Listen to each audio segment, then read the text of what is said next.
Woe to you, O earth and sea, for the devil sends the beast with wrath, because he knows the time is short.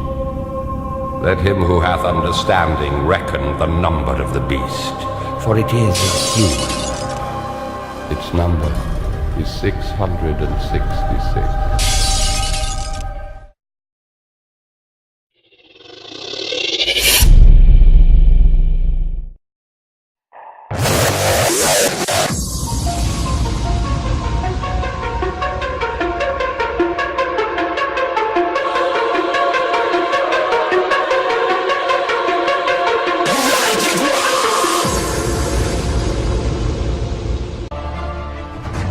Let him that hath understanding count the number of the beast, for it is the number of a man, and his number is 666.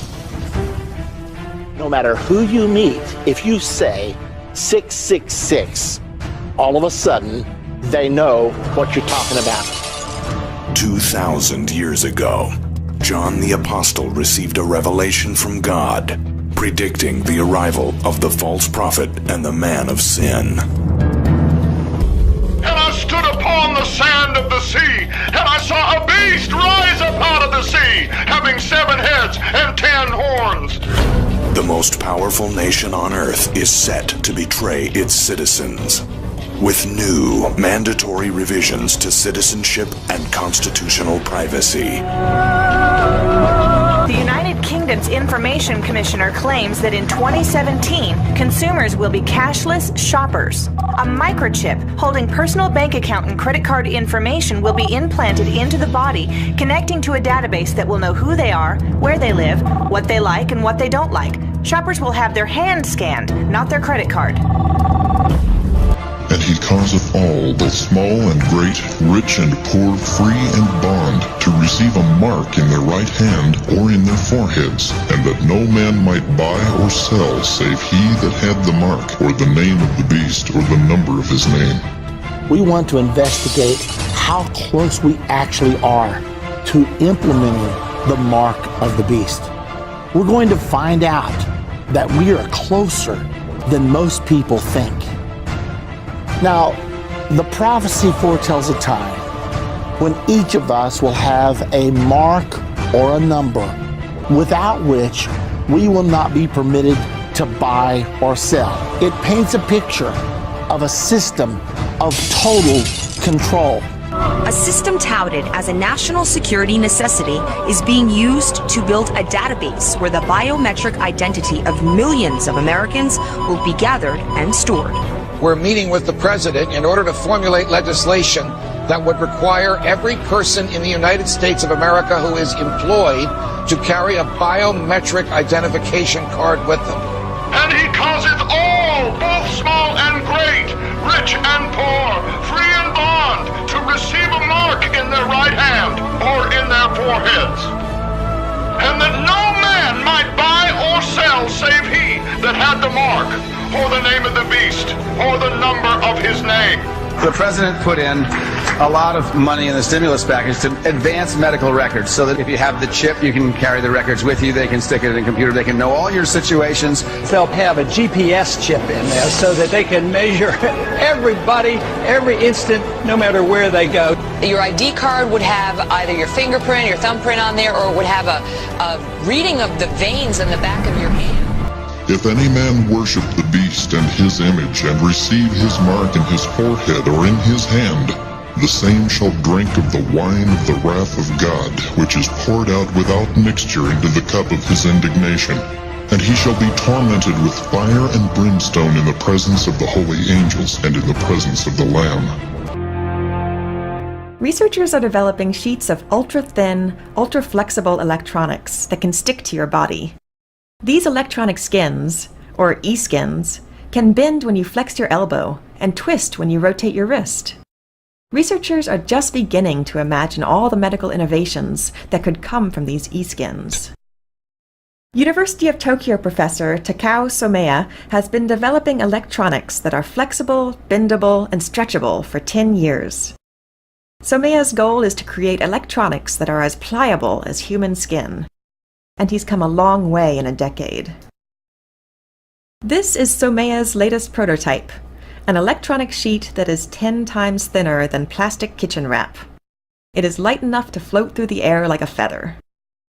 The first challenge in manufacturing e-skins is to find a way to produce flexible electronics. Somea fabricates his circuits using thin film transistors, which can be printed on plastic films. These films are well suited for synthetic skins, because the material is cheap and easy to handle. Somea's material can be stretched, folded, or crumpled up like paper, but the electronics on it still work. That's why it might be useful for biomedical applications. This lightweight material can cling to human skin, and it can bend and stretch as people move their bodies. E-skin could be used for health monitoring systems and wearable medical instruments. By adding sensors to the circuits, researchers can measure the electrical activity of an athlete's muscles or a hospital patient's vital signs. One day, it might even become synthetic skin for robots or humans. Anyone who takes the mark is immediately thrown into the lake of fire. There's no grace, there's no mercy. It's just, you've got the mark, bam, you're in a lake of fire. If you pledge allegiance to the Antichrist, you will be eternally damned according to the Bible. How would you like to have an RFID microchip implanted underneath your skin? Or maybe an electronic tattoo that sticks to your arm or your wrist? Not only does it look badass and trendy, but it's also every bit as useful and complex as your smartphone. Now, I know it sounds like something futuristic or even something out of a science fiction movie, but guess what? The future is now.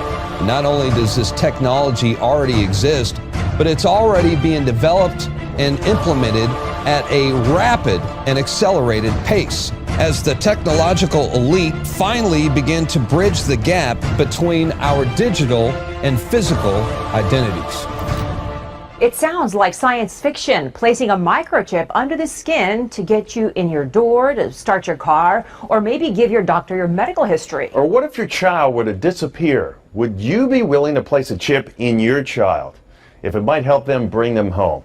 Barry Davis recently looked into what all this technology is about and the possibilities of this science. According to the National Center for Missing and Exploited Children, more than 2,000 children are reported missing each day. Most are found, some never are. But what if there was the technology which could help bring those children home? And that technology was no bigger than a grain of rice. Elliot! Oh gosh. He's on the swings. Oh hi. Yeah, that scared me. It's something most every parent has felt. That sick panic. You're watching your child play, having fun. You turn your head for just a moment, and they're gone. My stomach drops, I feel nauseous and dizzy, and I imagine all of the horrible things that could happen. Trish Dickerson is the mother of a rambunctious 3.5-year-old who has no fear of anything or anybody. And it scares me. It scares me so much. Someone would just be like, hey, I have candy. And he'd be like, heck yes, candy. We've been microchipping our pets for years, so why not use that technology to protect something far more precious? It's technically realistic. Stuart Lipoff is an electronics engineer who's watching the microchip industry closely. He says by placing signposts or portals like this handheld unit for animals in key locations, you could track someone. Some people are already placing microchips in their hands, which help them control everything from their computers to opening their front doors. And most of us use microchips every day to open doors to work or buy lunch with a debit or credit card. The ick factor, it still is kind of icky of, having somebody, put something into your body that's a foreign thing. Lipoff says it's only a matter of time before people realize how beneficial it could be, and not just for convenience, but in what literally could be a life-saving instance. I might be one of those moms. In a heartbeat, I think I'd have him chipped, just so I would feel safer. There are devices you can buy to put on your kids which allows you to track them with GPS. Right now, the technology to track a microchip with GPS isn't available. At least, not available to the public. But here's what you should really worry about. And watch. It will unfold like this. First, the RFID chip, radio frequency identification. It's already been put in the Blink credit cards, passports, license tags. They're everywhere. Watch for a full court press to have them implanted in your pets. Not an ID chip, a tracker. They're beta tested, but you'll start to see more of them at your vet's offices. OnStar for your pooch. You can track your little doggy. Peace of mind. Next, if it's good enough for your dog, it's good enough for your child. A tiny little RFID chip the size of a grain of rice, completely safe, easy to remove. Your child is now kidnap-proof, and the placement of the chip will be varied so God forbid some sicko doesn't look at one particular place to forcibly remove it. OnStar for your child. No more Amber Alerts, no more kidnapping, no more parents' worst nightmare. After all, if it's good enough for your pet, it's good enough for your child. Then, the elderly. Forget that I've fallen and can't get up business. Oh, no, this RFID chip will have all of Grandma's medical information and data on it. And if they have dementia and wander off, you'll be able to track them. After all, if it's good enough for your dog. Then once it's deemed cool, teens will insist on their own chip. They're already tattooing barcodes. It's cool. It's their own number. And this will be your own chip, all of your information, always stressing the medical information bit. What information? She's 20 years old. Shh, it's for her own good. And you can track them. And you know that kids won't wear watches anymore. They've got cell phones with the time on it. In your cool chip, no need for driver's licenses, credit cards, debit cards, keyless entry, ID. No, the RFID chip will have it all there, all of it. Goodbye wallets. After all, what's a wallet for? ID, cards, not anymore. Oh, and money will be completely cashless. Blink terminals will read your chip. Think EasyPass or MetroCard. No cash, no drug trafficking, no terrorism. Make any connection you want. No one's listening anyway. Then you'll beg for one. Everything's on the chip. Everyone's on the grid. The grid is a 24/7 real-time tracking of you. Everyone will have this cool chip. Everyone's on the grid. And if you're convicted of breaking some law, they don't send you to prison. They turn off your chip. Poof. You don't exist. No money, no identity, no existence. And you're worried about an iPhone being tracked? You ain't seen nothing yet. To think something so small could control you. And everything you do. When your life and all you love are on the line. The RFID chip is always with you, threatening your privacy, causing severe risk to your health and personal safety, and killing you if you do not obey rogue government demands. Because I want to increase my risk of cancer. Because I want to live in a cash-free society. Because now the government is looking out for us. Because I have the mark of the beast, but it doesn't have me. Ask your doctor how to get your chip implanted today. Side effects may include, but are not limited to, depression, drowsiness, itchy throat, high blood pressure, low blood sugar, heartburn, bad breath, athlete's foot, acid reflux, gingivitis, upset stomach, blurred vision, cottonmouth, sore throat, sore gums. Even more side effects include spontaneous combustion, Down syndrome, bankruptcy, back problems, gout, temporary blindness, heart failure, dyslexia, total shutdown of vital organs.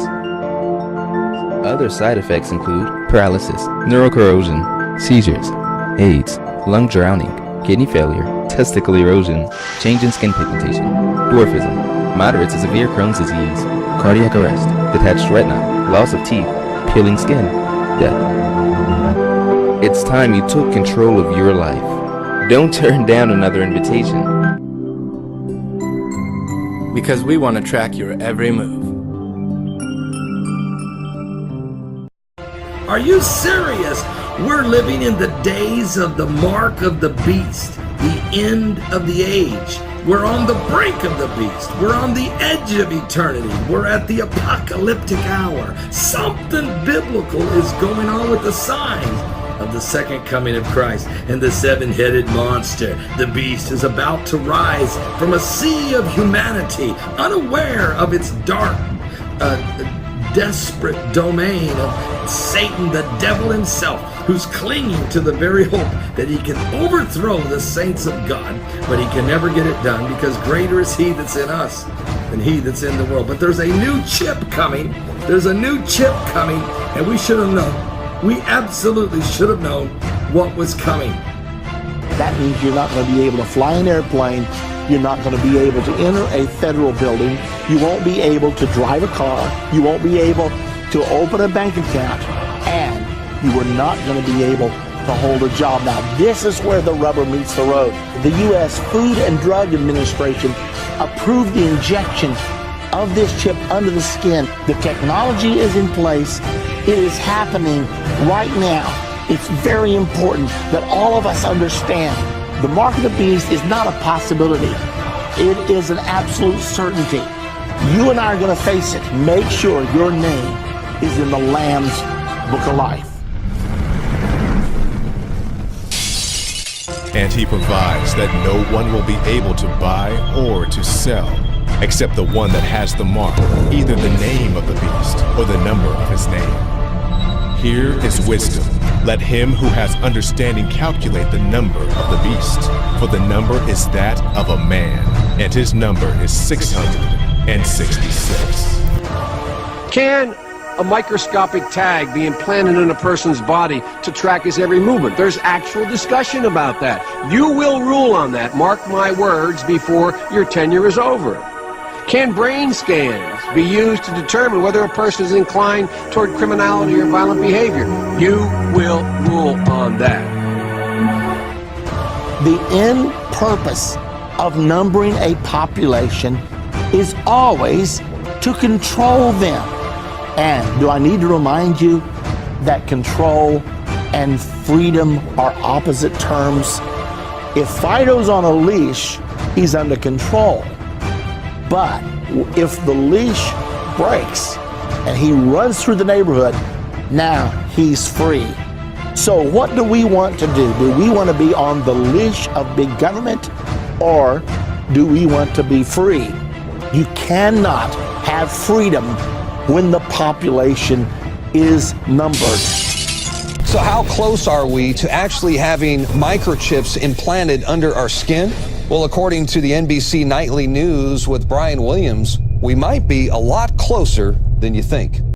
More now of our special coverage here tonight, life in the U.S. in 10 years' time. By that time, there may be all kinds of new ways to safeguard and identify all those things that make each of us unique, our faces, even our fingerprints, even our eyes. Science fiction 20 years ago, but a biometric reality today. The technology is based on answering one simple question. Am I who I say I am? Already, fingerprints and iris scans verify passenger identities at airports. Within 10 years, that technology may be even more widespread. And look for more complex facial recognition programs that scan a crowd of thousands looking for a single terrorist. Today's facial recognition software starts with the eyes. Then it maps out the contours of the face and compares that against a database of millions, a database that's growing by the day. What's next? At the University of Bath in England, researchers predict big changes for consumers. I think it is possible to free us completely of our wallets and keys using biometric technology, if that's what people want in 10 years' time. In fact, it's already here. The latest home security locks use fingerprints to control deadbolts. And at the Jewel Osco grocery store in Chicago, some customers pay using their fingerprints. No paper or plastic. You don't really need anything other than your hand, and you already got that with you. So will future department stores scan our irises, like in the movie Minority Report, then offer products catered to who we are? Hello, Mr. Yakamoto. Welcome back to the Gap. Experts say that technology is here now. The challenge is to safeguard our privacy in a brave new world. There you go. From MRIs to EKGs, sonograms to scanners, medical technology allows doctors to monitor vital information about the inner workings of the human body. Imagine if some of these machines could be made so thin, light, and portable that they could be attached right to the surface of your skin and go wherever you go. There's some very sophisticated device functionality sitting on my skin now. Two NSF-funded innovators have done just that by engineering something called an electronic tattoo, a microelectronic health monitor that has the potential to revolutionize the field of healthcare technology. The electronic has always been rigid. To make electronics flexible, that's quite a challenge. The path taken by John Rogers and Hyun-Gong Hwang to develop the electronic tattoo is an example of how collaboration is often a key or critical part of the innovation process. It all started in 2005 when both men worked at the University of Illinois at Urbana-Champaign, and Hwang happened to stop by a lecture Rogers was giving on campus. Then we started talking, and we find John's work very fascinating, and John found my work on mechanics useful. So naturally the two of us evolve and work together. At the time of their first encounter, Rogers, a material scientist and electrical engineer, was looking for new ways to use electronic circuits formed on the surface of silicon. Silicon is a natural semiconductor that has electrical properties between that of a conductor, a material in which an electrical charge can flow freely, and an insulator, a material that doesn't conduct an electrical charge at all. Semiconductors are the heart of most electronics today. So at a very simple level, you can use a semiconductor like silicon as a switching element to turn electricity off or on. Hwang, a mechanical engineer who has since moved to Northwestern University, specializes in the mechanics of curvilinear materials, which have surfaces that are wavy. Curvilinear surface means it's a surface that's not flat. That's not, for example, my hat. The surface is curvilinear. By combining their fields of expertise to hatch the initial idea of the tattoo, they set out to manufacture a prototype, something that has taken about 7 years and multiple breakthroughs to produce. But one of the key things is to make electronics as flexible as possible that can follow the skin morphology. The first breakthrough happened when they figured out how to slice off the surface layer of a silicon wafer. This new technique resulted in silicon that could bend, just like this single sheet of paper. Next, they discovered how to make silicon elastic, allowing it to be either flat or wavy in shape.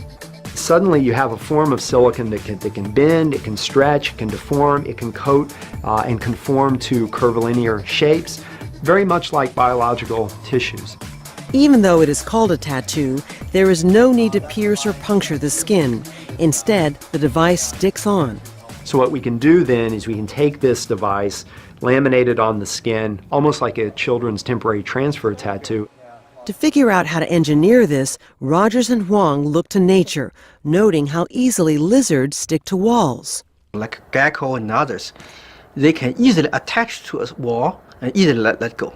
So for us, we want to borrow some of that idea and to make the electronic not using glue to have strong adhesion with the skin. Once attached, it can wirelessly detect electrical signals from inside the body, such as those given off by cells within the heart that cause it to contract and pump blood through its 4 chambers. This particular device is powered inductively. So there's a coil here. I can bring a wireless power supply in proximity to this device and deliver power to it through the air. Rogers and Hwang filed at least 10 different patent applications with the U.S. Patent and Trademark Office to protect their invention before commercializing it. Patents allow inventors to acquire what are known as intellectual property rights to their inventions for limited periods of time. The intellectual property is absolutely crucial. If that's not done carefully and thoughtfully, and if you don't really have distinctively new ideas that are well separated from things that people have tried in the past, it won't be viable. You won't be able to commercialize it. A startup company called MC10 has licensed the multiple patents and patent applications and is developing a new generation of flexible healthcare devices. While doing mechanics work, I never thought that I would have so much interaction with electrical engineers or material scientists. But now it's really at the interface we create new devices that never existed before. Innovation brought to life by a unique and long-lasting collaboration that has the potential to stretch the limits of modern healthcare technology. Whether it's for getting on a bus or getting into the office, many of us these days are used to swiping an electronic card. But how would you feel if the microchip wasn't in the card but in your hand instead? Not holding in your hand, Under the skin. Under the skin. Well, one company in Sweden is doing just that. It offers its staff the chance to have the chip inserted. Our technology correspondent, Rory Kethlin-Jones, has been finding out how it works. Stockholm and a nondescript building has been converted into a high-tech office space. But look under the skin to find something really futuristic. Felicio da Costa doesn't need a pass to get in. Then it's another swipe of his hand for access to his office. What's going on? I've got a chip implant. So that's why the doors let me in. Where's the chip? The chip is right inside here. The new offices will soon host a shifting population of 700 entrepreneurs and employees, and they'll all be offered the chance to get chipped if they wish. As well as opening doors, that'll allow them to use the photocopiers and eventually to log on to computers or pay for food in the cafe. Hi Hannes, can I get your contact? The man behind the scheme, whose business card can be accessed via his chip, says the aim is to learn lessons. We want to be able to understand this technology before big corporates and big government come to us and say, hey, everyone should get chipped, the tax authority chip or the Google chip or Facebook chip. Another feature of this unconventional office, dogs are welcome. But while we're used to having our pets chipped, putting technology under our own skin may be a step too far. Let's talk now to technology blogger Martin Bryant, and from our studio in Berkshire is Professor Kevin Warwick, who studies the relationship between technology and humans and is also believed to be the first person to have had a silicon chip surgically implanted into his body. Well, we've got to ask, Professor, where is this chip and how did it feel? Can you see it? Does it work? Well, all of that. Hopefully I'm holding it up now. This is the one I actually had implanted, and it was implanted in my arm by a doctor. So part of it is a coil of wire, and that's how it gets its power, and that's how it communicates. And then the rest is a few chips on which you store an identifying code, and that code is transmitted out, which identifies you to the system. And did it hurt when it was put in, and did you notice when it was in while you had it in? I noticed it was there at first, but then very quickly you get used to it. The thing that Rory has got, I'm trying to hold up something, it's very difficult to see, but it's very, very small. It's like the size of a very small grain of rice, and that I would guess you wouldn't notice at all. So, Martin, what do you make of it all? Well, I don't think many people will be very keen to have a chip from their employer. I mean, it's like I say, it's like a pet being microchipped, isn't it? And I can see that maybe working in Sweden, I think they're a bit more chilled out and relaxed about such things. But in the UK, I can only see it really working maybe in really secure places, like where spies work or something, and you only want particular people in there. But your average office, no. Well, Kevin, that's an interesting point, isn't it? Because I'm sure a lot of people would straight away think about that. It's like, what exactly is that chip doing? What's it checking? What's it know about what I do? That would be a kind of instinctive, natural reaction, wouldn't it? Well, I think you get a different aspect on it, that if the company was to say, well, if you want to work here, you have to have a chip, that's part of the package, then it might be a different thing. And there's also other places like prisons or even for passport control where the chip could be very, very useful immediately. Martin, I mean, your expertise is technology, and as technology develops, we get used to it, don't we? So most technology starts out as quite a bizarre idea, doesn't it? Yeah, I mean, if you go back 300 years with a hearing aid on, people would think it was witchcraft or something, wouldn't they? So I think over time, our perceptions of technology change, and while you or I might feel a bit uncomfortable about this, things move over time, and so maybe our children or our children's children, maybe they'll be all cyborgs with enhanced hands and brains and all sorts, yeah.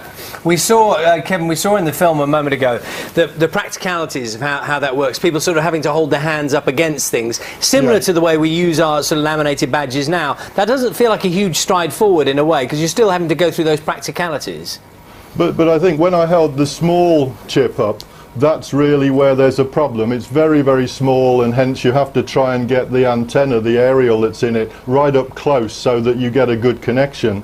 With the thing that I had, which is quite a bit bigger, so there wasn't a problem. It actually operated over 1 to 2 meters, so I was free to walk around, and the computer switched on lights for me, said hello, opened doors, and I didn't have to go up close to it. So it's really just, the technology's there, it's just using it in a different way. And what kind of costs are we looking at, Martin? Is this technology practical in, in economic terms, in budgetary terms, for companies to move forward with something like this? Well, I think at the moment, because it's such a new technology, I think probably not. But certainly, it's something that over time will become more, as it becomes more commonplace, it'll become cheaper. But I say, as it becomes commonplace, I'm not sure you necessarily. It's down to employee acceptability, and then, isn't it? How much it's acceptable to them. And yes, I mean, it might be a great alternative to a passport, but will people really want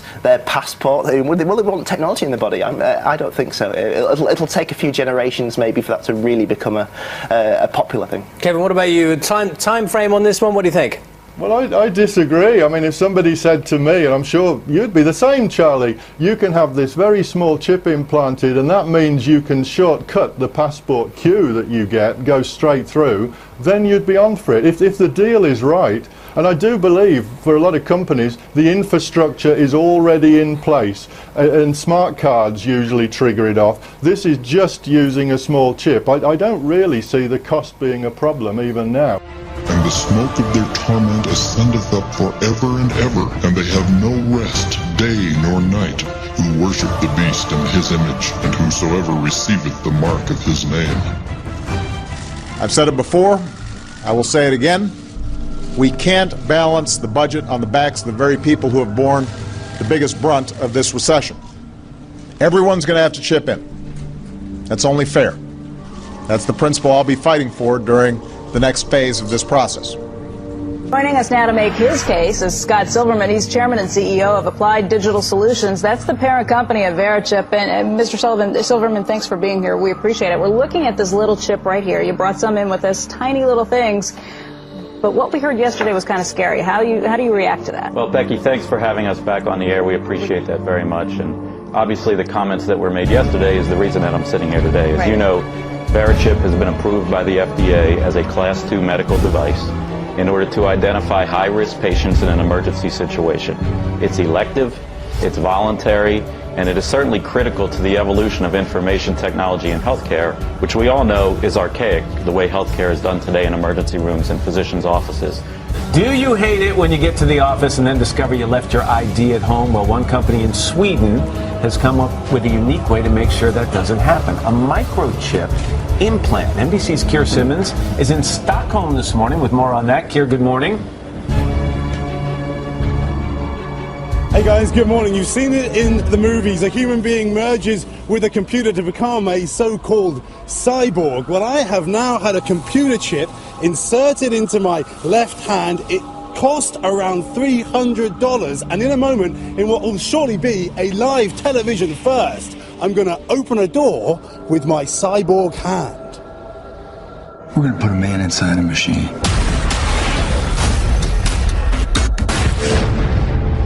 Okay, so they're not going to turn me into RoboCop, but here in Sweden, at this high-tech office block, they're going to inject a computer chip into my hand. And this is the guy who's going to do it. Are you nervous? I am nervous. Yeah. Yes. You don't have to be. It's not going to be that bad. Really? Because that's a big needle. Okay.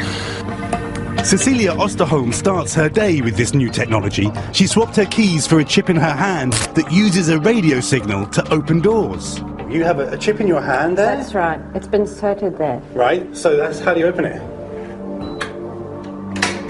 Just like that. So obviously what I really want to know is how much it hurts. It does hurt a little bit, but it's like a basic vaccination shot, so it's not too bad. Her office, Epicenter in Stockholm, connects big corporations like Microsoft with fast-growing companies. And for the first time in a workplace, all 700 employees here have been given the chance to use the technology to become more efficient. So if you hold the phone against my chip, you will get my contact details. Look, that's you. In the movies, from Matrix to Minority Report, we've watched technology take over our lives. It's a smart house. It even happens in Annie. Think it and it shall appear. And now it's coming true in real life. If you don't need keys to access your building, if you don't need credit cards or PIN codes and things like that to do purchases, those are things that will really simplify your life. Life for me was about to get simpler. And you know what they say? No pain, no gain. So the chip in here is quite small, right? Yeah, it's super small. It's like a grain of rice. So take a deep breath and exhale.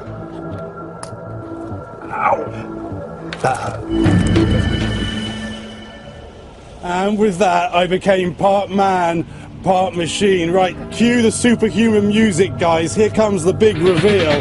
Here on my left hand, you can still see the mark, is where that chip has been inserted into my hand. Now I am going to take this cyborg hand, I'm going to place it up against the reader here. There's a little blue reader that is looking at the chip in my hand.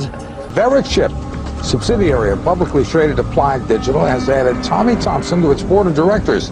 Company hoping the former Health and Human Services Secretary can help accelerate the use of RFID for healthcare and security applications.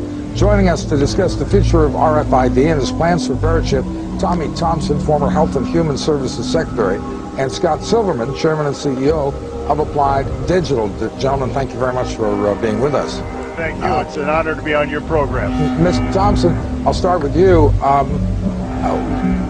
We're doing a poll today. Would you have one of these things implanted in your arm, or I don't know, under your scalp, or wherever you put it? You put it in your right arm, and it's very small, and it doesn't bother you at all, but it certainly is going to allow you to identify who you are, protect your child. If you have a new child that's born in a nursery, you can protect that child from having somebody walk off with it. You can also protect your loved ones in a nursing home so that you can put a bracelet on and identify that individual and be able to find that individual if that person wanders away. But I certainly would, and I think it's a coming thing. And the problem is that medical technology is so far behind that RFIDs are going to really be the impetus in order for us to get new technology in the medical field that's going to help people improve their quality of care. And that's what it's all about. And I'm sorry, sir, did you just say you would get one implanted in your arm? Absolutely, without a doubt. Okay. That's it. No concerns? No concerns at all? Because I have to admit, it makes me a little queasy, makes me worry. What happens if it gets dislodged? Am I being irrational? No, but just think of this. Now, if you were, wherever you are, if you're traveling, you're in New Jersey now and you're interviewing me in Washington, D.C. Right. Can you imagine if you were in Washington, D.C. and had an accident or had a stroke and went into the hospital? How long would it be before your records could get down here? How long would it take to be able to find out what sort of meds you're on or what allergies you have or what are you allergic to? But people right now just use cards that are in their wallet. They carry around cards that say what my blood type is, if I have any allergies. But the truth of the matter is the doctor doesn't know that, and the emergency ward certainly wouldn't. And the problem is that technology is so far behind in the medical field that people are dying every day because of the lack of technology. There 98,000 people died last year because of mistakes in hospitals and clinics across America. And a good share of those mistakes could have been prevented by technology. RFID is at the cutting edge of new technology, is going to help to improve the quality of health and the quality of care for all Americans. Mr. Silverman, what about privacy concerns? Hi, Mark. Thanks for having us back again. I appreciate it. The privacy issue associated with RFID technology really disappears because Verichip is a voluntary product that is used by a patient for specific medical ailments, such as dementia, such as medical device recipients that need to identify their devices and their medical records, such as cardiac care patients and diabetic patients as well, who will voluntarily receive a Verichip, as they've started to receive them in the North Jersey area where Hackensack University Medical Center has adopted the system. How many people have these embedded in them? I shouldn't say embedded, but put in them. We've sold approximately 7,000 Verichips across the world right now. We believe that 2,000 of them approximately have been injected across the world, either for the medical or the security application. In the United States, we believe the number to be approximately 40 to 50 at this point, which all have occurred 40 to 50 people. Correct. Which all have occurred since the FDA clearance of the product when you had us on back in October. Yeah. And then the rollout of the infrastructure in a number of hospitals in the Northeast region, which we look to expand the hospital infrastructure to 20 to 25 hospitals or emergency rooms by the end of 2005. And up to 200 emergency rooms by the end of 2006. If I could turn to Secretary Thompson, just ask a quick question about your old job. Secretary Thompson, you were quoted last December as saying you have to assume that sometime in the future one of our countries, meaning the larger developed countries, is going to be hit by a bioterrorism attack. I assume you saw an article in the Wall Street Journal yesterday detailing failures, at least thus far, in developing with the U.S. government's help new vaccines and drugs to counter biological threats, and I'm curious to get your reaction to that. Well, I think the story is somewhat correct, but you got to realize that the United States was starting from nothing, and the Department of Health and Human Service passed the BioShield protective legislation in order for industry to start coming into the field to produce new vaccines and new countermeasures. It's in the embryonic stages, but I think you got to realize it's a giant step forward to where we were. We still got a long ways to go, and I still am very concerned about a bioterrorism attack. Mr. Silverman, we're almost out of time, so I'd appreciate brief answers if you could, sir. Can you update the information on this chip? Because, of course, health conditions can change. You can develop diabetes, whatever. Yes, absolutely. The chip itself, Mark, has only a 16-digit identification number, and the information for your medical record databases is kept on a database that you can update via the internet. Okay. And does your company make the implantable chips for pets? Yes, we do. Okay. We do it for pets, we do it for livestock with the National Identification Program, and we do it for people. Because it just occurs to, I mean, my kids are old enough to be able to be found, but it occurs to me I've got them in my dogs. Why wouldn't I have them in small children too? Thank you very much, gentlemen. Appreciate it. Thank you. It's our honor. Thank you very much. Tommy Thompson, former Health and Human Services Secretary. Scott Silverman, Chairman and CEO of Applied Digital. Don't forget to vote in our Squawk Back question. Would you implant or have implanted an RFID chip? They slide it under your skin of your arm. You don't even know it's there. Log on to squawkblog.com. Do you say, yes, I do it, or do you say, I'm with Becky? No way. And with him the false prophet that wrought miracles before him, with which he deceived them that had received the mark of the beast, and them that worshipped his image. These both were cast alive into a lake of fire burning with brimstone. In medical news tonight, a chip the size of a grain of rice could save your life. I've just been chipped myself. It's not a painless process, but it doesn't last too long, not too difficult. Minor surgical procedure.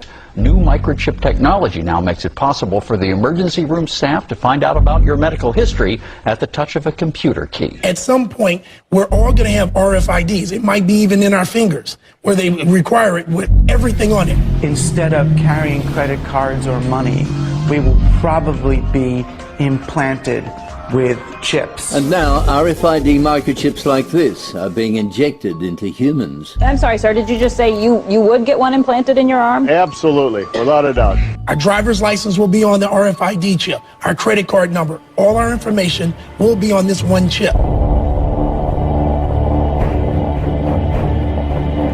The chip is encased in unbreakable glass and is about the size of a grain of rice. The procedure is done with anesthesia and is relatively pain-free. It felt pretty scary, but at the same time it felt very modern, very 2015. The government has just approved the use of a computer chip that would be implanted under your skin. When complete, everyone will have a unique 12-digit identity number. If hospitals purchase this detection equipment, the system will most likely start to include more and more people in those communities who will want the chips. Wow. Interesting stuff. Everybody could have one of those one day. Finally from us this evening, technology on the cutting edge. We were interested today to hear that more than 100 law enforcement officials in Mexico are having microchips implanted in their arms. The chips allow a person to be scanned, sort of like a cereal box at the supermarket checkout. In Mexico, This will be one more tool in the fight against crime. Here's ABC's John McKenzie. You've seen it before, right out of Hollywood. It's maybe a little uncomfortable. A microchip inside the body. A hidden, high-tech identification tag. They're the access codes to your job spot. Now, Mexico's Attorney General and 160 of his deputies have had microchips implanted in their arms to control access to the country's new Criminal Investigation Center. And he had power to give life unto the image of the beast, that the image of the beast should both speak and cause that as many as would not worship the image of the beast should be killed.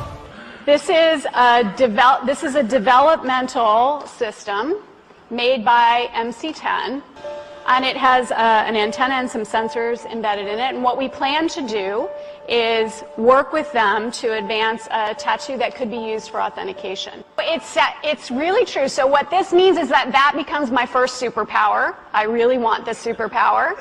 It means that my arms are like wires, my hands are like alligator clips. When I touch my phone, my computer, my door, my car, I'm authenticated in. First superpower. Like, I want that. Now we have the head of PayPal saying that they want brain chips to replace passwords. Oh my goodness, huge conspiracy theorist here. This is PayPal's global head of developer evangelism.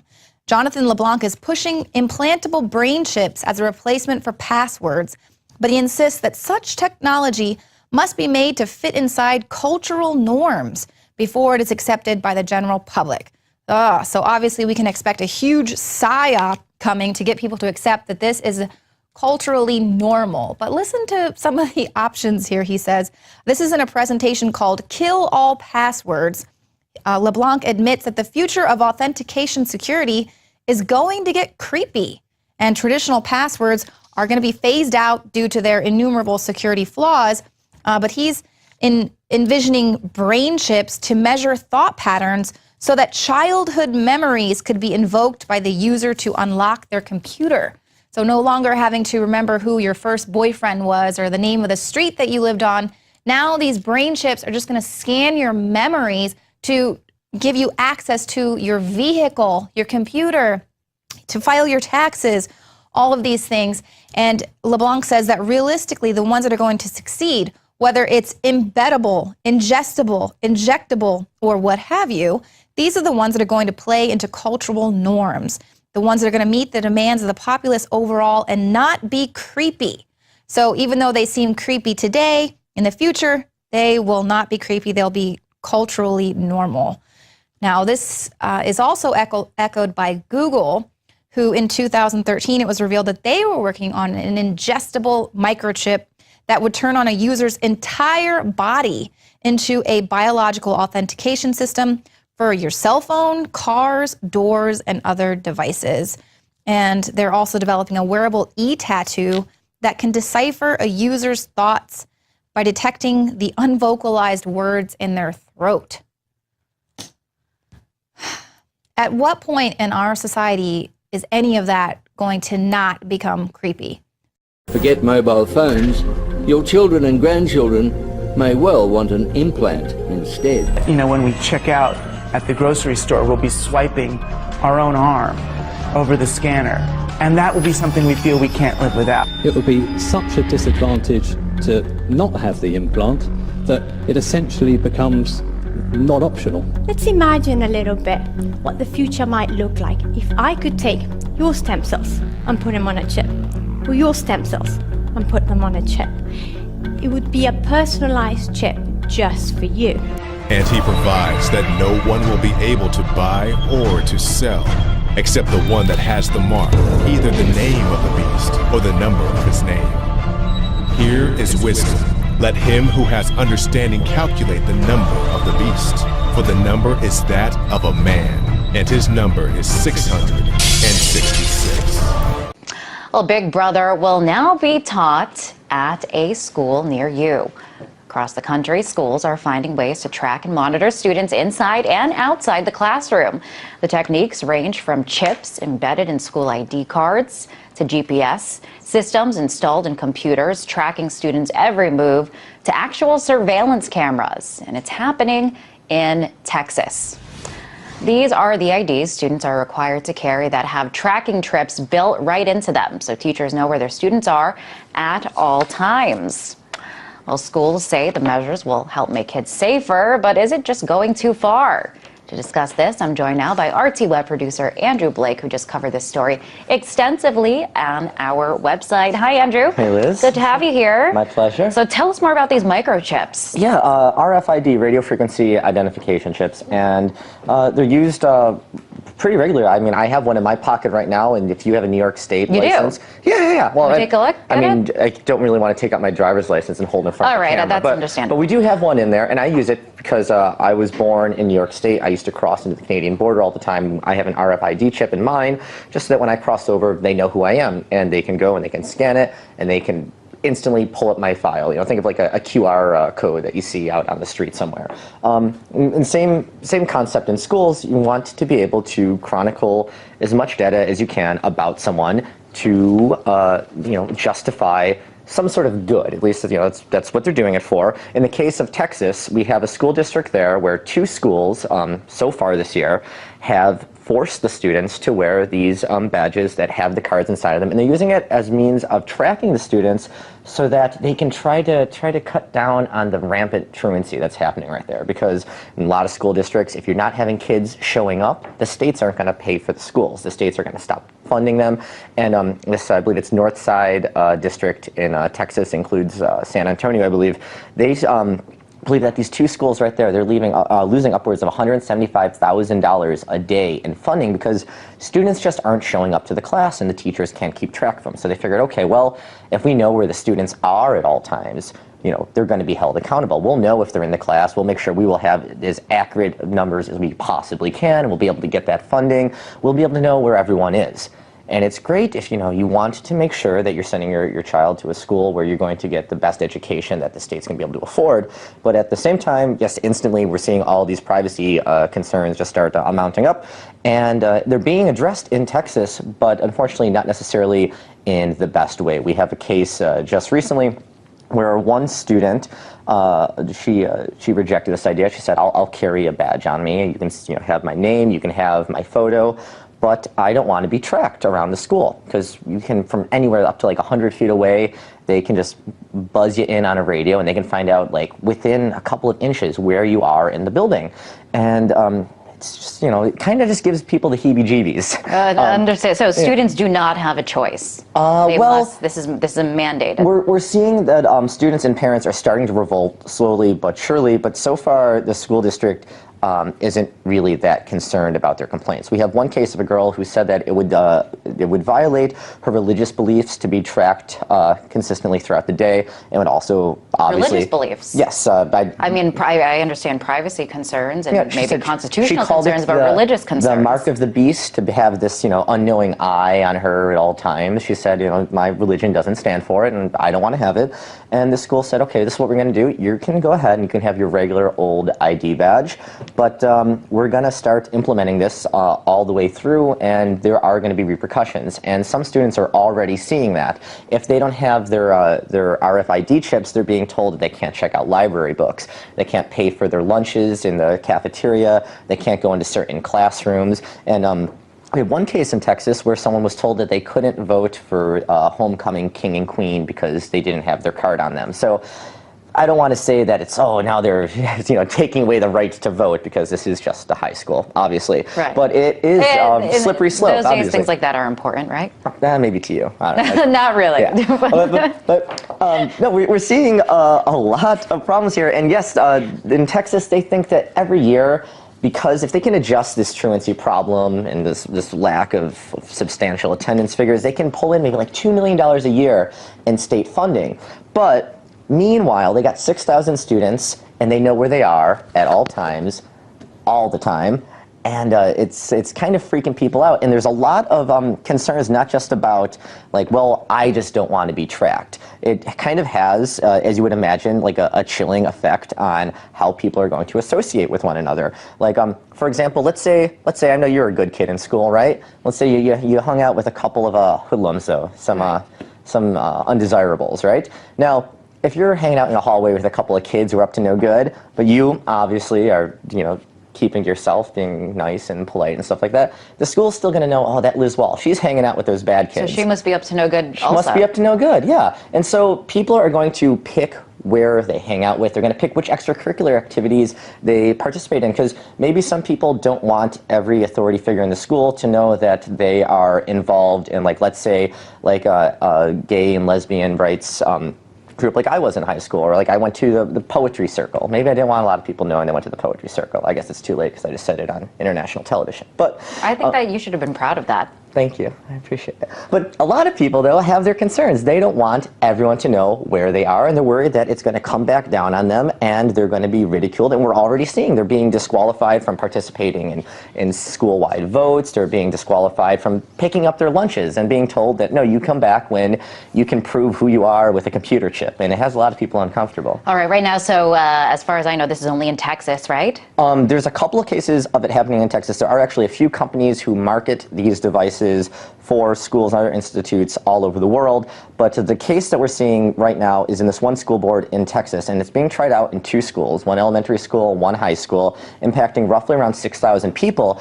But right now, it is just a pilot program. And right, is this just the guinea pig? In other words, could we foresee this happening across the country and other school systems? If this takes off, they're expecting within like a couple of years to have it advance in Texas and impact around 100,000 students in 122 different schools.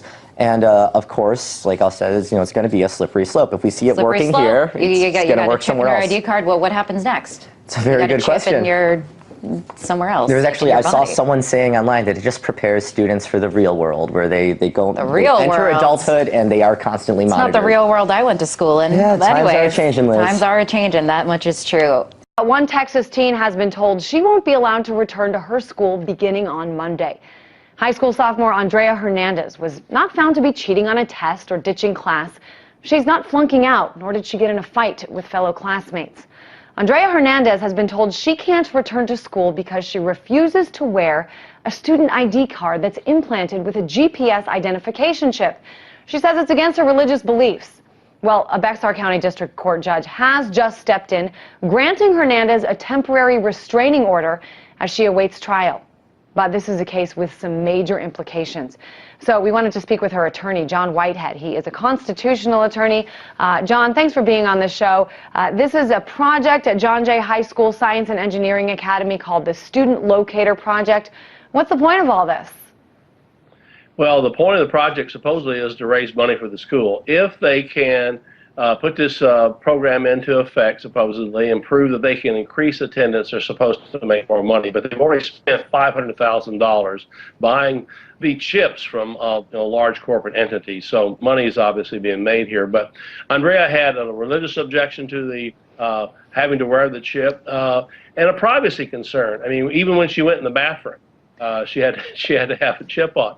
Plus, she's not being treated equally. If she doesn't have the chip, she cannot access the library, cafeteria. She was told she couldn't vote the homecoming king or queen. So she also wanted to hand out a pamphlet in the hallways saying that giving her objections to why she didn't want to wear this chip, and they were told she was told she couldn't do that. Well, from what I understand, though, the principal offered to actually have the chip taken out of the card. Why then does she still refuse to wear it?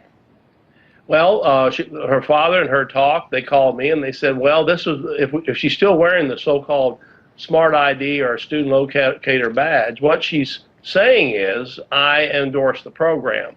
And they feel so strongly about it that they said she cannot and will not endorse the program. So we filed for a temporary restraining order on the constitutional issues, and we just got a judge who says that they were going to expel her from school and put her in another school, and the judge says they can't do that because of the constitutional issues involved. So she's going to be back in the school, and there's going to be a hearing next week. But this is so much bigger, John, than just one case. Talk a little bit about the legal precedent here. As you mentioned, the school already has surveillance cameras. Many schools have metal detectors. What's the bigger picture here? The bigger picture here, this is the test project which is going to spread throughout the country. And the question is going to be, if those who do not opt into this program, will they be punished? As Andrea. Andrea is a very good student, by the way. Like you said, she doesn't cheat. She doesn't cheat. She does very well. This is a school that she worked her way to get into, and she's being punished because she will not go along with what she feels to be constitutional violation. So the key to the case here is whether or not those people who want privacy, they don't want to be in such a program, they have First Amendment objections, whatever, will they be punished? So I think that's why this case is a very much precedent-setting case. But here's the key, I think, to all of this. What's happening, and this is I would call the cultural thing we're seeing, we're conditioning kids to live in the surveillance state. They're growing up in school, so when they go out into regular life, are we going to be required to wear chips as adults? I think that's the next step, obviously, because again, there's money to be made on this, and the police and the government agencies will track it for whatever reason. Yeah, and this, as you mentioned, it's just a pilot program, so we don't see this happening in schools across the country. But here, school officials want to see this implemented at more than 100 schools, so more than 100,000 students, and they say they want to increase attendance. Yeah, and they say that this is supposed to help them increase attendance by tracking these students' whereabouts, and therefore, in the end, they'll get much more money from the state government. I guess, Joan, talk a little bit about this system that's in place and what concerns you about the way it's set up. Well, the way it's set up is it reads the bottom line, the right to privacy, First Amendment concerns, all the things that make us human beings. I mean, some people have asked me, what would you compare this to? Well, it's like a chicken in a cage. I mean, if they can track you wherever you go, the government in the school, and eventually when we grow up, kids grow up, go out in society, I mean, there's surveillance cameras everywhere now anyway. And so the question is, as human beings, will we have any privacy in the future? Orwell, as we know, in 1984, he predicted there will be no privacy. But can we have privacy? Sure. There are going to be people who are going to want to opt out. And that's the importance of this case is we want to protect those people who don't want to be part of a system they feel violates their human dignity and their constitutional rights. Yeah, I think this is certainly just the beginning of what we'll probably see will be many more cases like this. I know your client, Hernandez, has said that this is the implementation of the mark of the beast. Do you know what she meant by that? Yeah, in the book of Revelation, the New Testament, there's this prophecy about the Antichrist, that there would be a number put on people, and they wouldn't be able to buy and sell. So that's their belief. But incredibly, in this case, though, that's come true. If you don't have the chip, you can't go to the cafeteria, the library, you can't vote, you don't have access to certain things. So I don't agree with that particular belief. But again, the Constitution provides for the freedom of religion. And when is this trial set to take place, John? This coming Wednesday. All right. Well, you keep us posted. Thanks so much for being on the show. Constitutional attorney John Whitehead. Thank you. Here is the patience of the saints. Here are they that keep the commandments of God and the faith of Jesus. And I heard a voice from heaven saying unto me, Write, Blessed are the dead which die in the Lord from henceforth. Yea, saith the Spirit, that they may rest from their labors, and their works do follow them. We are back on the InfoWars Nightly News, and we're going to deal now with an issue that is so important for the future of humanity. It is so central to the reason this country was founded, the basic ideas of life, liberty, and the pursuit of happiness, of religious freedom, of being an individual in an age when we've been conditioned to accept technology creeping up on us. We're always wowed and amazed and wooed by the new cool things technology can do, and we're always just trained to ignore the fact that it's converging on a point of tracking us in a total control grid. Every piece of technology is leading up to this. It's integrating. This kind of technology started with the adoption of social security numbers and other IDs, but it is now at the point of total high tech. It's being pushed on school kids, other vulnerable groups, people who haven't reached the age of consent, who don't yet have the wisdom to say no to this. But one family is saying no. We need so many more families to join them in that fight. We are joined now by the Hernandez family. They're in San Antonio saying no to the school that wants them to mandatorily wear an ID badge with an RFID tracker inside of it. Thanks for joining us. Steve, the father, Andrea at school there, and John Jay, and of course your son as well. Thanks for coming in. Yes, sir. Thank you. Appreciate it. So tell us about the specific program that's being introduced and some of the major issues going on in San Antonio, which, by the way, is being rolled out all across Texas and all across the nation. Right now, it's kind of in tester beta programs, but they want to expand it. So. Oh, absolutely. Absolutely. This program is being implemented at John Jay High School and Anson Jones Middle School, the only two schools with the lowest attendance rate in the city. They're putting RFID tracking chips in kids' badges. They want to make it mandatory, and they want to make the rest of the school district pick it up. And there's 112 schools in that school district. So they're starting with 2, but it's going to 112 schools. Absolutely, yes, sir. Just in San Antonio. Just in San Antonio, just in the NISD school district. They're making it mandatory that the kids have to wear it. If not, they cannot participate in certain programs at school. They cannot get their lunch or check out library books if they don't wear these badges. And we stood up and said, no, absolutely not, because we felt like it stepped on our religious freedom. Right. And when we got back into town, we got this letter from the NISD board saying that on August 10th, that this is when this letter was dated, that the kids would start wearing these badges, and they sent it out really close to the day that the kids had to go get their badges and register for school because they didn't want any arguments, they didn't want anybody to resist it. But unfortunately for them, I resisted, and I went on my local news station. I said, no, my daughter will not wear this badge. They had already done a story and said, hey, we want to talk to you more about it. And now we are here today with you on your show to speak more about this. And we do have a clip from that news piece, so let's go to that right now, and then we'll come back and enlarge the discussion. Starting tomorrow, about 4,000 students at John Jay High School and Anson Jones Middle School must wear a new and controversial photo ID called the Radio Frequency Identification System. It tracks students while they're on campus. Some call it a spy chip.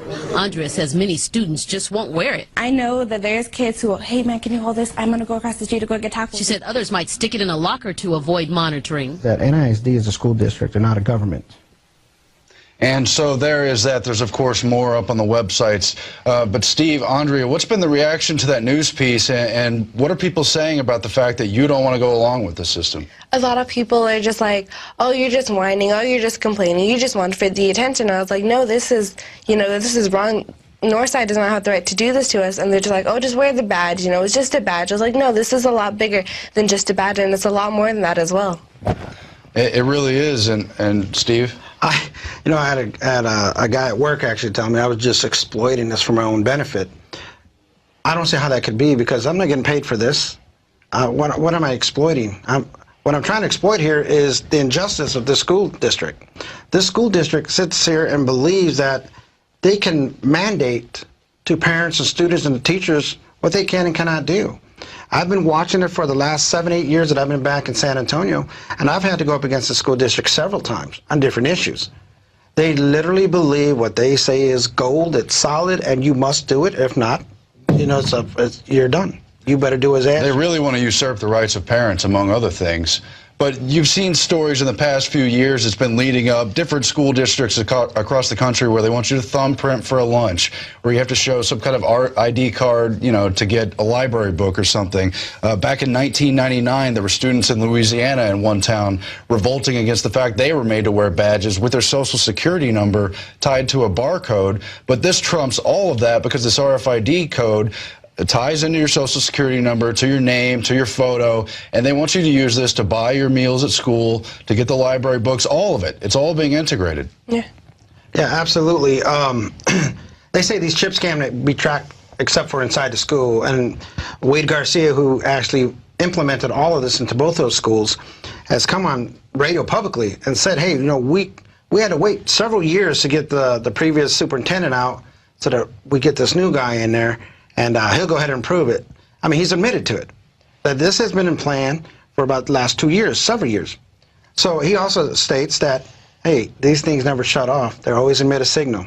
Mm-hmm. And if they're always emitting a signal, that means anybody with an RFID tracker can actually pull up your information. Anybody with basic computer knowledge can actually pull this up. Yeah, it's true. They're very easy to hack, and that means sexual predators are going to be hacking. That means lawless authorities, people abusing their power, are going to be hacking the systems, probably with the ready-to-go index of students and teachers and everyone else. It's total inventory control, open season for people who are predators, wolves, inside a system of people who are still sheeps, people who aren't grown up yet.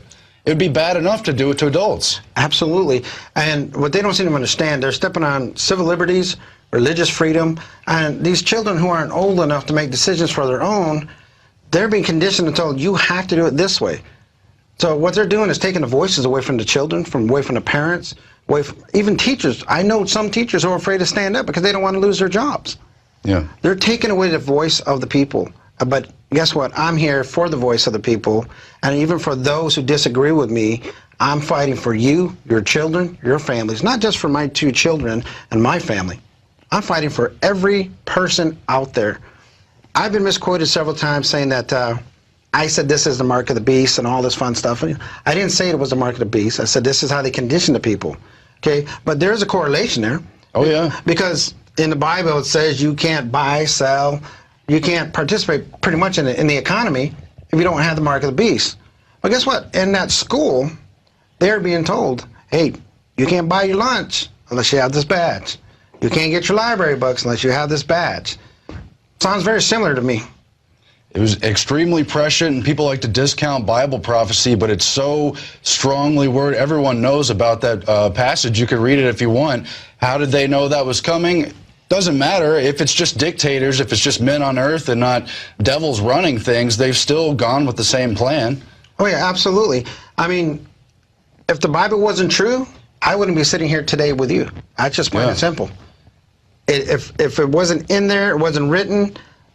I was 5 years old when my parents started teaching me the Bible and taking me to church.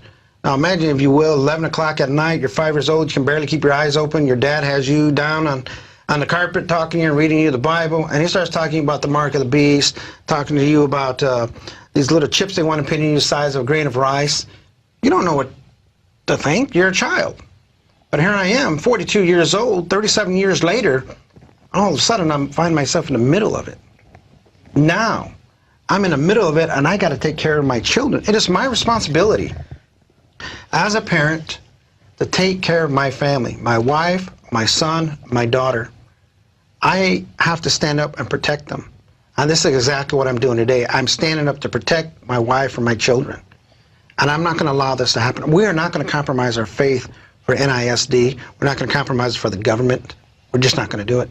Well, why will they make certain provisions for religious reasons for extreme minorities? And those people should have the right to their religious freedom. It's, you know, part of the tradition of this country, and it makes sense anyway. But why will they run wholesale over huge blocks of Christians and just completely ignore a very well-known provision? I mean, that is a line in the sand for so many people. The RFID chip, the mark of the beast, whatever you see it as, maybe some future technology still coming, but it's all headed in the same direction of control and really disrespect for human individuals. Yeah, there is a disrespect, and the reason they run over the Christians because they know if they can squash the Christians and they can squash God's word, that they can take over the world and do what they want to do. But unfortunately for them, the book has already been written. Yeah. God wins, okay? The Christian people win. So they can try as they might, but it's not going to it's just not going to work out for them.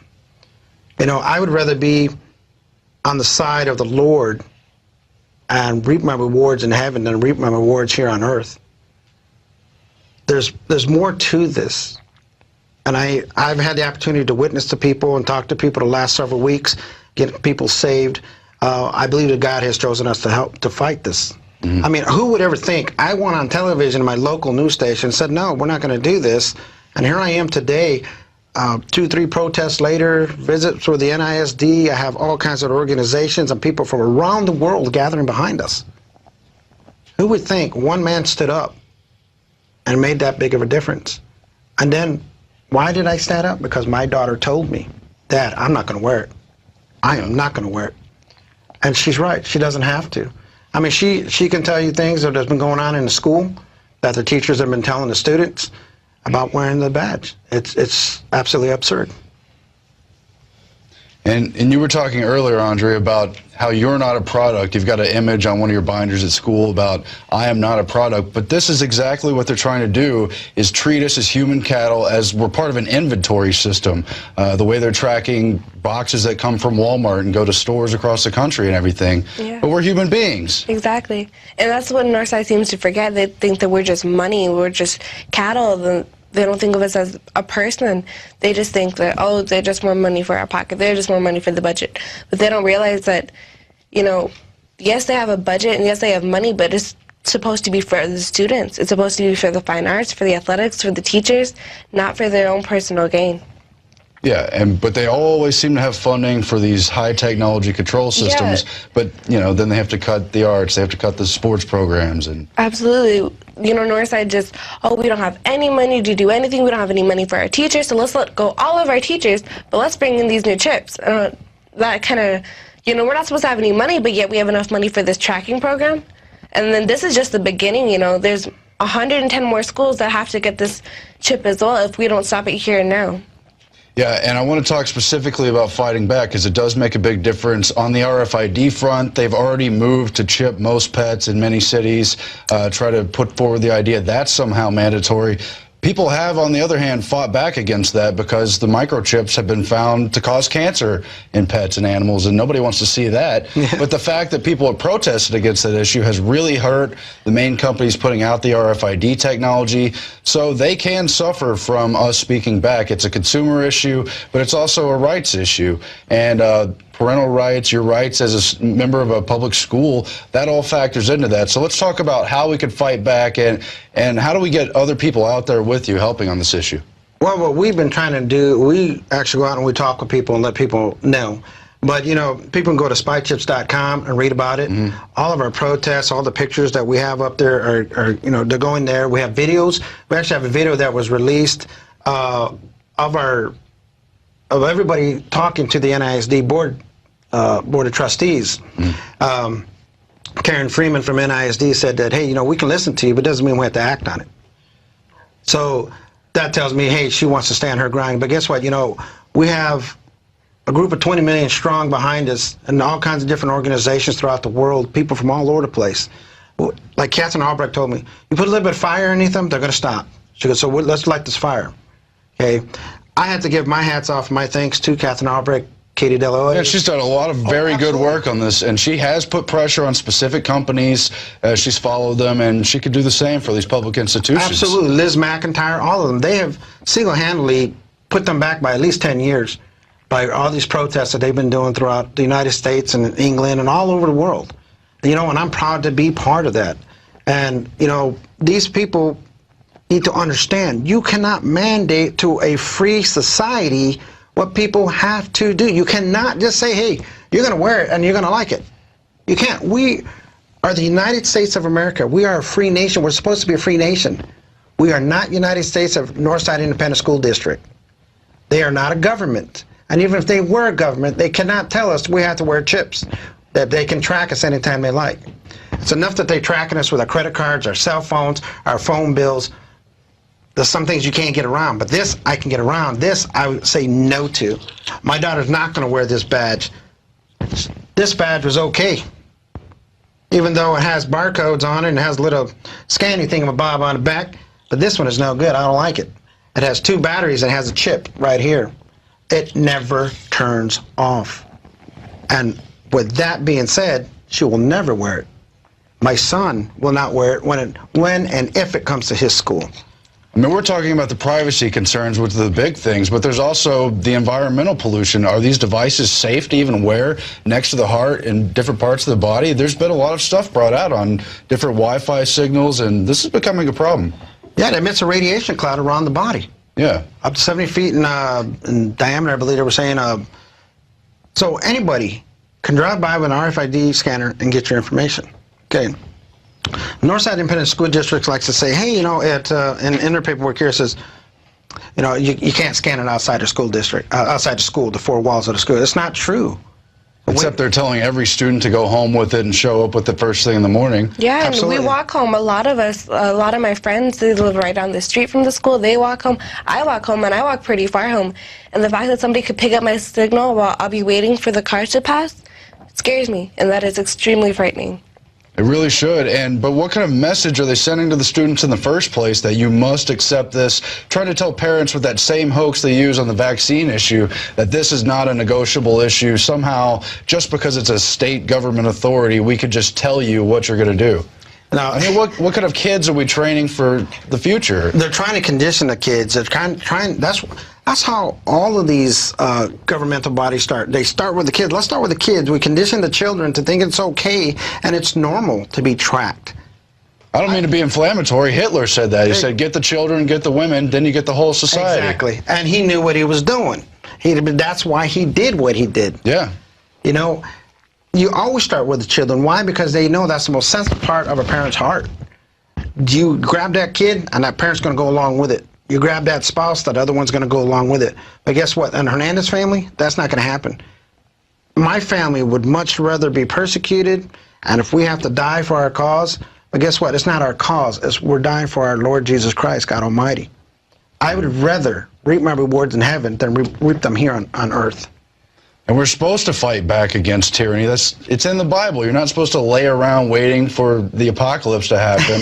You're supposed to be doing what's right and standing up for what's right. Well, absolutely. You know, if you don't stand for something, then what are you really doing? You're just existing and going through life? Yeah, doing you gotta what you're stand told for and- something. Yeah. Got to stand for something. And I keep telling everybody, I can't believe I'm here in this situation at this part in my life. I stood up 2 weeks ago and said no. My daughter said no. Yeah. You know, in her school, they're actually bribing the children with candies and gifts to wear it around their necks. I have a class period, my third period, the teacher, she was standing outside the door with a big old bucket of candy, and the kids that had already had their IDs on, she gave them candy, and I was like, where'd you guys get the candy? How come I didn't get one? They go, oh, she's giving them out if you have your ID. And I was like, what? They go, yeah. She said if we wear them around our neck, we get the candy. And I was like, are you serious? And then, you know, they're like, oh, you're going to get in trouble. You'll lose your position on your extracurricular activities like football and cheer and pep and stuff like that.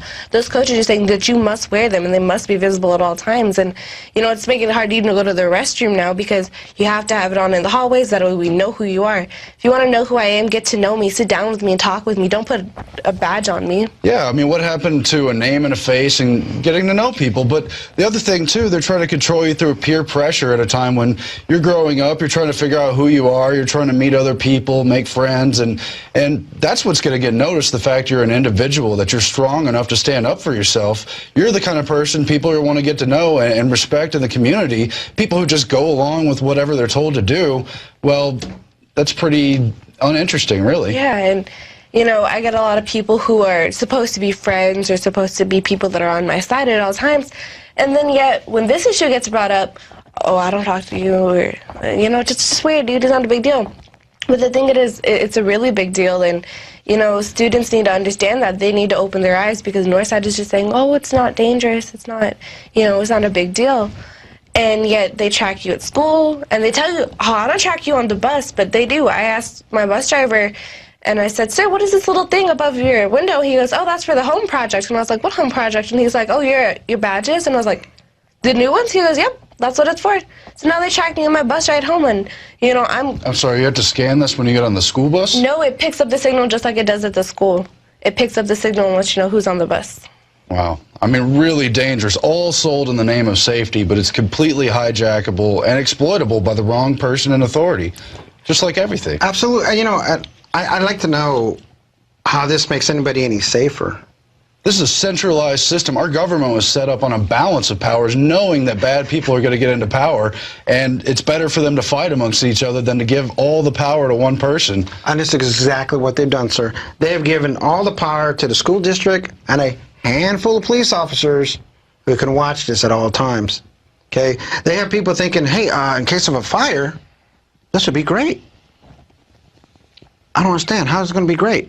Because growing up, and even to this day, everybody has fire drills at school anyways, right? So we all know how to get out of the school.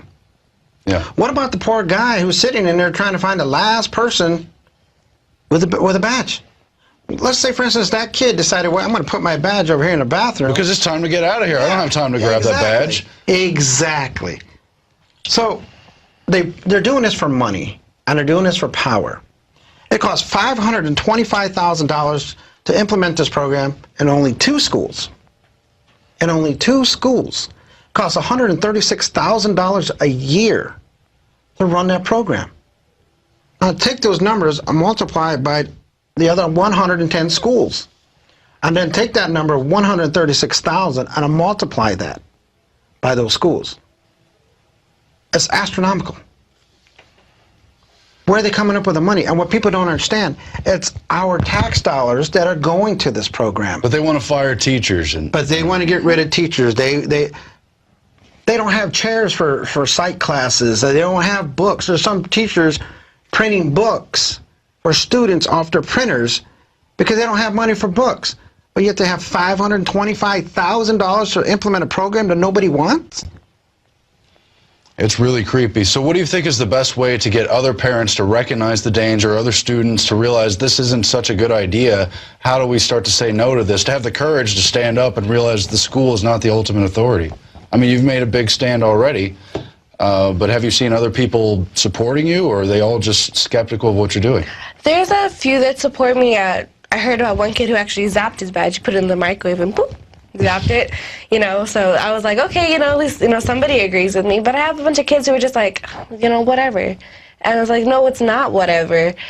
It's invasion of your privacy. And a lot of people are like, well, I'm a Christian. And a kid actually told me the other day, he goes, well, why are you doing this? And I was like, because, you know, you're stepping on my religious beliefs. He goes, well, what religion are you? And I was like, well, you know, I'm a Christian. He goes, well, I'm sort of a Christian. And the first thing that pops in my head is like, how can you be sort of a Christian? You either are or you aren't. It's simple as that. And I was like, well, look, you know, this is, you know, the implementing of the mark of the beast. And he goes, it's just a badge, just wear it. And I looked at him and I was like, okay, if you want to wear your badge, that's fine. But as for me, I will not wear my badge. And I turned around and left him alone.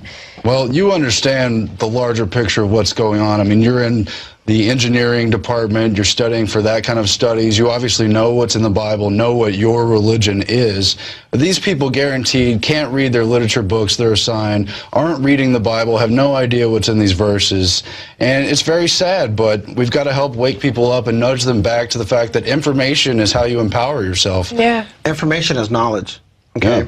A lot of these people are scared. They don't want to stand up for themselves. They're afraid, oh, if I don't do this or tell my child not to do this, we're going to be in so much trouble. But all you got to do is look at us. We're not in trouble. Okay?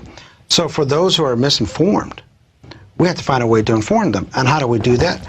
By these position papers that we presented to the board or trustees.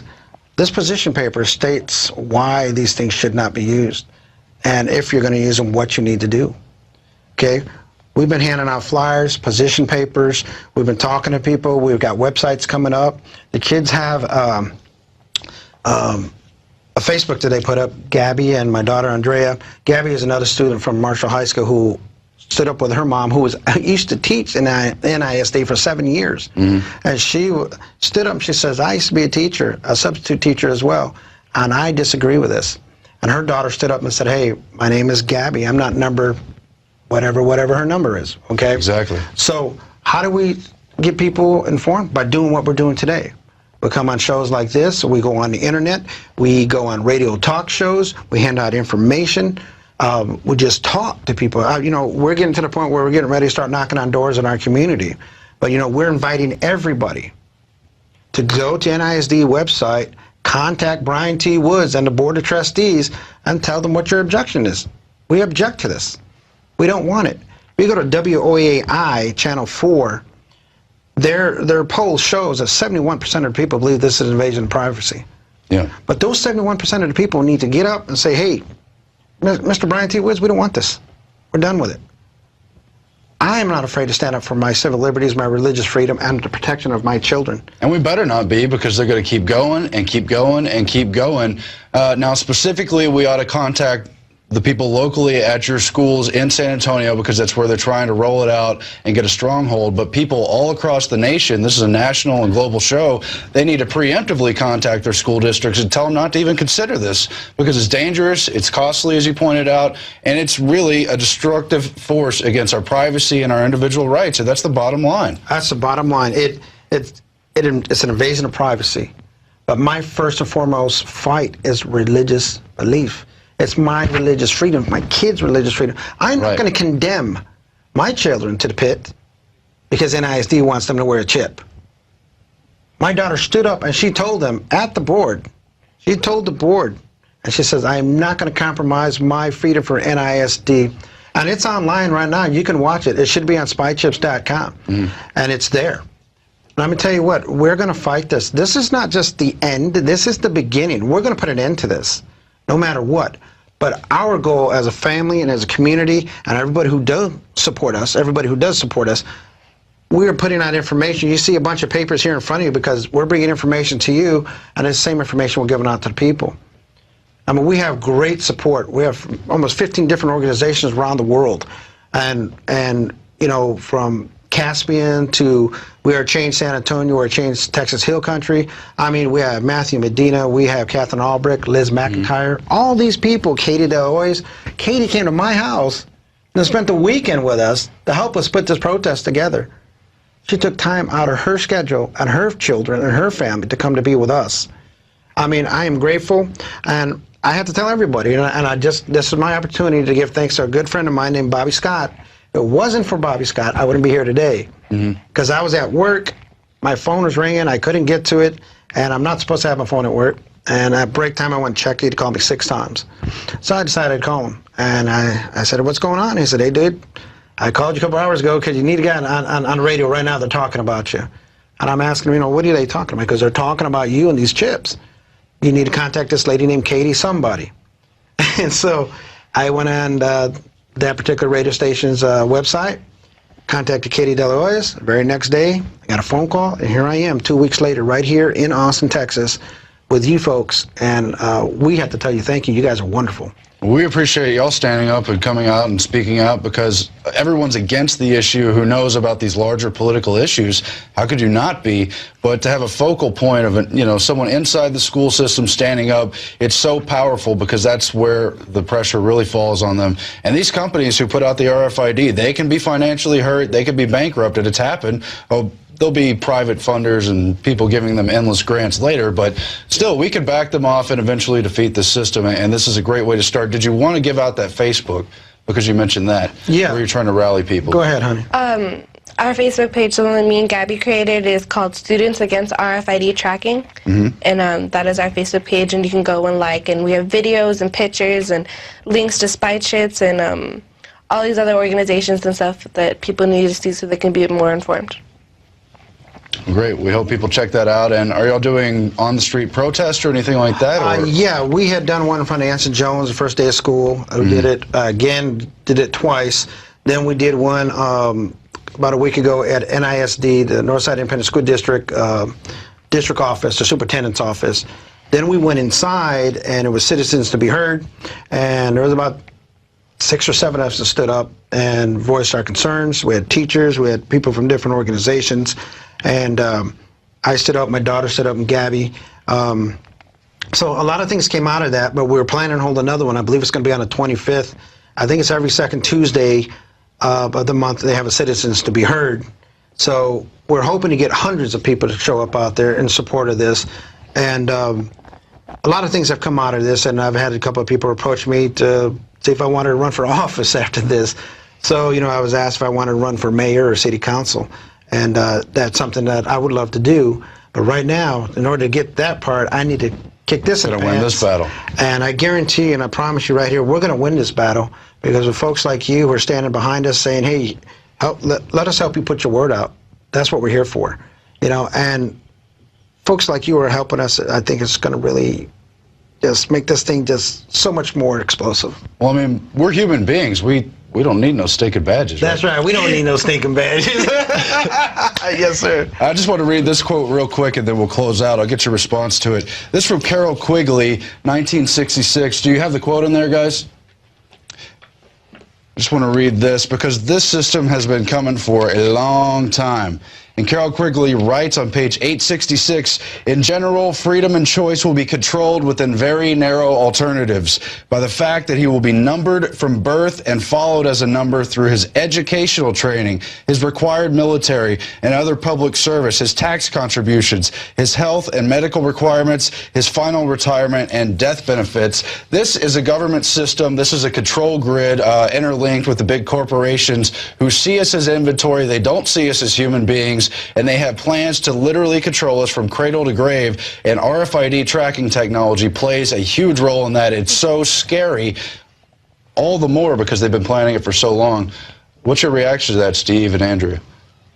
Well, you know, the fact that they said in the quote that all throughout the education. They're only starting in middle school and high school because they haven't been able to, you know, do anything else to the elementary kids. I mean, they're little kids, you know, what are they going to do? Are they going to go skip school? No, you know, they're little, they're going to go do their education. Right. You know, and in high school and middle school, I understand there's a little bit more of a rebellion kind of thing. But for the most part, majority, they do go to school, they do learn, and they do take their tests and their quizzes and all that stuff.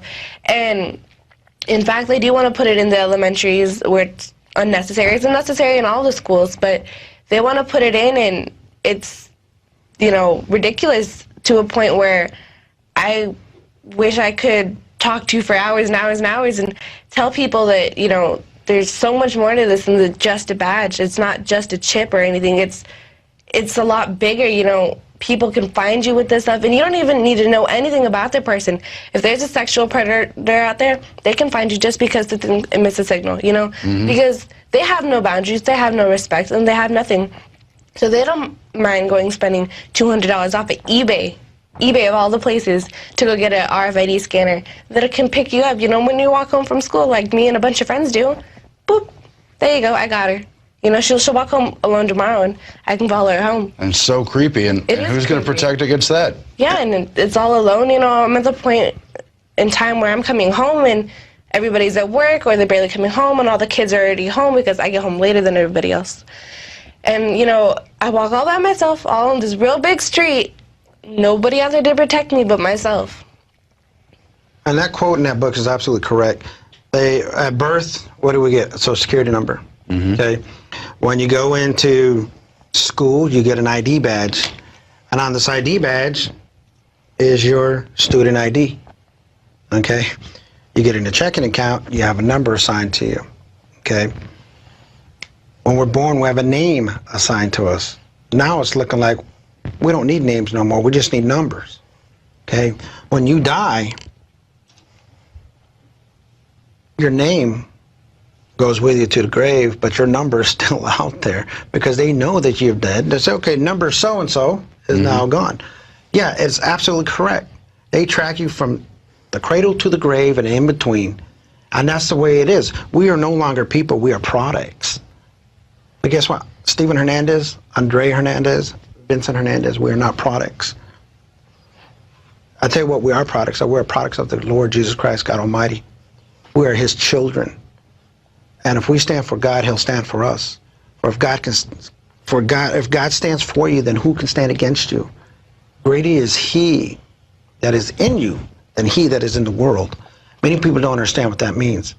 What that means is God is great. If He's inside you, if He's your Lord God, your Savior, and He can protect you no matter where you go. He that is in the world refers to the devil, or people who are worldly, who want the worldly possessions right here, right now. Guess what?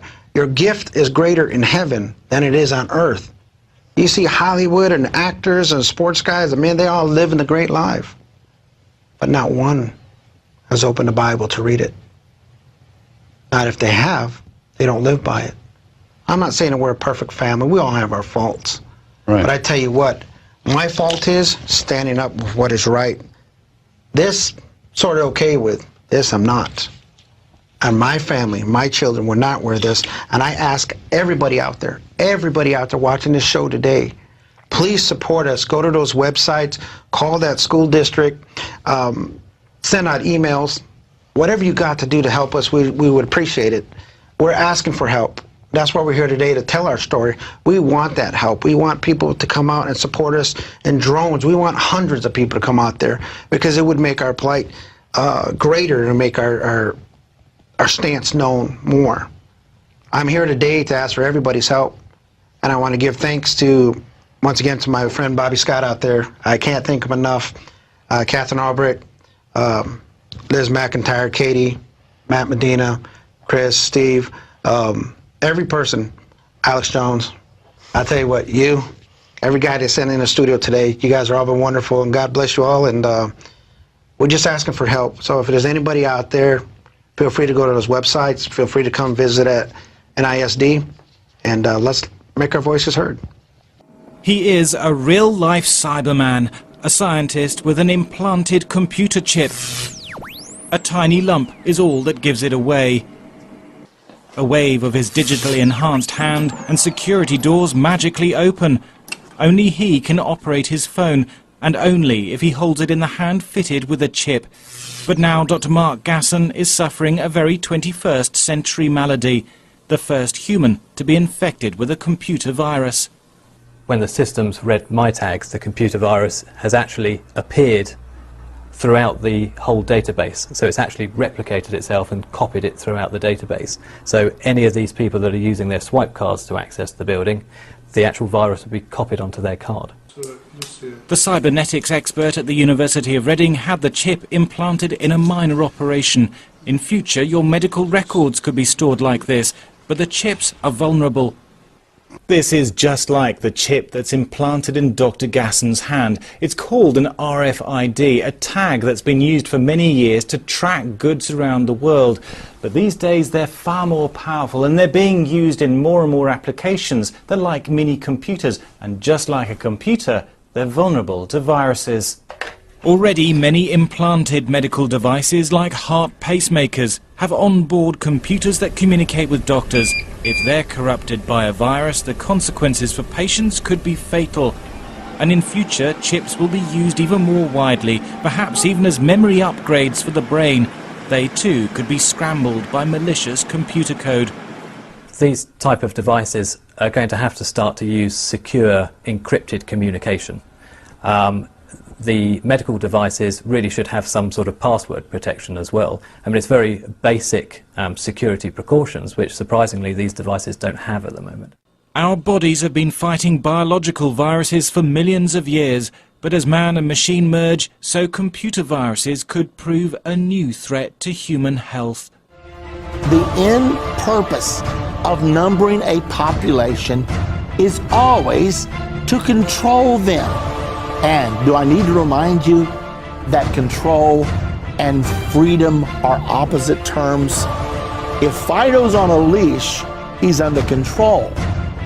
But if the leash breaks and he runs through the neighborhood, now he's free.